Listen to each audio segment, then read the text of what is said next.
thing is official records. The official records of British administration are an important source of study of modern period. The British laid great emphasis on the documenting. Official records जो है एक important source था modern period का, है ना.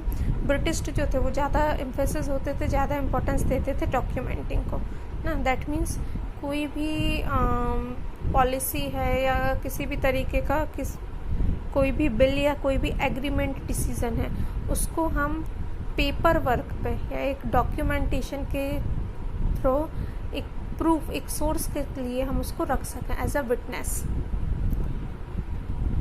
As a result, official letter, memos, voting and report were written frequently in the early years of 19th century. These documents are copied out and beautifully written by a calligraphist for record.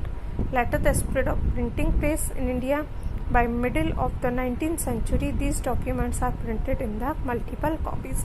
तो इसका result क्या होता था, जो भी official letter हैं, memos हैं, voting और अदर जो भी रिकॉर्ड्स हैं, उनको वो बहुत अच्छी तरीके से रिटन में अपने पास कॉपीड करके डॉक्यूमेंट रखते थे. 19th सेंचुरी में जब प्रिंटिंग प्रेस वगैरह ये सब इंट्रोड्यूस नहीं हुई थी, तब क्या करते थे, वो ब्यूटीफुली उसको कैलीग्राफिस्ट जो है वो उसको रिकॉर्ड करके रखते थे. और फिर जब प्रिंटिंग प्रेस जो है middle of the 19th century में जब प्रिंटिंग प्रेस स्प्रेड होने लगी, तब वो डॉक्यूमेंट्स की मल्टीपल कॉपीज़ को प्रिंट करके अपने पास रखते थे. Okay. The British also focus on the preservation of all these written records and the document. British इस चीज़ पर और भी ध्यान देते थे कि हमको ये चीज़ों को प्रिजर्व, डॉक्यूमेंट्स को प्रिजर्व करके रखना चाहिए, बचा कर रखना चाहिए for the future witness. Therefore, they set up record room in every department their administration to preserve the important document and record. The British established archives and museums. तो इसका रिजल्ट क्या था कि सभी जो डॉक्यूमेंट जो भी होते थे उसको रिकॉर्ड करने के लिए एक रिकॉर्ड रूम होता था every department. In every department of their administration there is one record room in which all the documents are preserved and stored. And they also used some archives and museums to preserve, to store these type of official documents. Okay, understand? So the next thing is survey. The British also conduct survey for the better understanding of our country and its effective administration. Revenue survey, botanical survey, zoological survey, archaeological survey, forest survey etc. were carried out under the British. Survey क्या है? Survey means to learn, to know more about anything.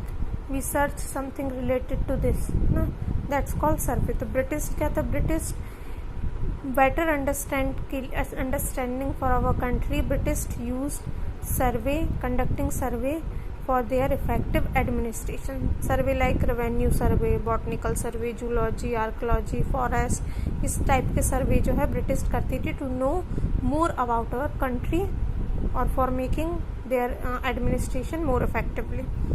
Revenue survey were conducted in a place to know about the topography, quality of soil, the flora, the fauna, local historian, cropping pattern etc.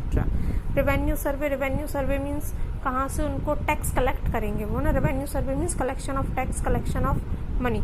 तो उसके लिए वो villages में सर्वे करते थे. Villages में सर्वे करना, जैसे वहाँ की ट्रोपोग्राफी क्या है, quality of soil, flora and fauna, local historian, cropping pattern, कैसे वो प्रोडक्शन करते हैं, है ना, how much they produce in a year, this type of thing उन्होंने सर्वे किया.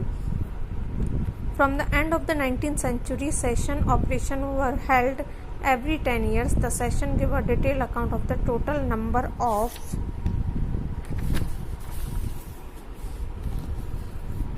peoples living in all the provinces of India, including their religions, caste, occupation, economic conditions, etc.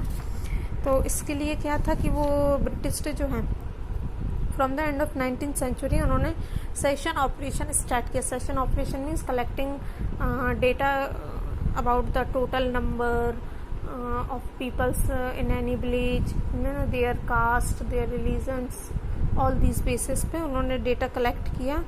और ये काम कब होता था? Operation held in every 10 years, हर 10 साल में वो ये सेशन स्टार्ट करते थे, है ना. In general language it is called population calculation, है ना, session to know about the population, occupation, economic condition of a country. So the next thing is other sources. In earlier times very few people know how to write. पहले क्या है, ज़्यादा लोगों को ये पता नहीं होता था कि how to express our feelings in term of any words, language, ना कैसे उसको लिखें, ये उनको नहीं पता होता था. But in the modern period many man and womens began to write and express their anger, frustration, joy, sorrow and other experience. Many women also began to write during this period. Ras Sundari Dasi was the first woman to write an autobiography in Bengali in 1876 named Amar Jeevan.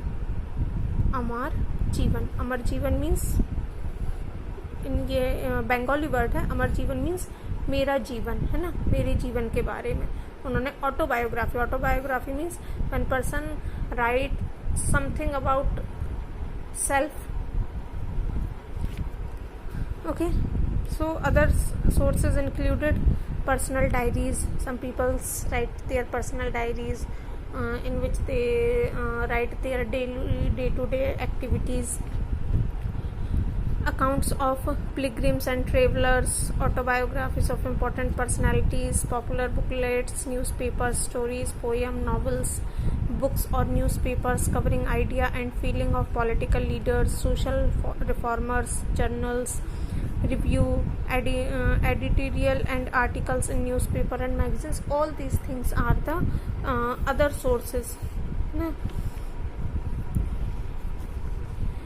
The above mentioned literary sources serve as major source of modern history. With the invention of the printing press, newspaper and booklets were published in large number which serve as a voice of a common man. ये सारे sources जो हैं इनको use, जब news printing press जो है invent हो गई थी तो इन सभी सोर्सेज के थ्रू लोग अपने एक्सप्रेशंस, अपनी जो भी व्यूज़ हैं वो अदर पर्सनस को, अदर पॉपुलेशंस को एक्सप्रेस करते थे ना. बट दैट मीन्स जो वॉइस है, एक कॉमन मैन की जो वॉइस है वो लार्ज नंबर ऑफ पीपल्स तक स्प्रेड होती थी, उन तक पहुंचती थी. I hope you understand all this things. Your exercise material, that means multiple choice questions, very short answer type question, short answer type question, long answer type question, and state true and false. All these things are also attached with this lecture video. So read it, learn it, and stay home, stay safe. Thank you.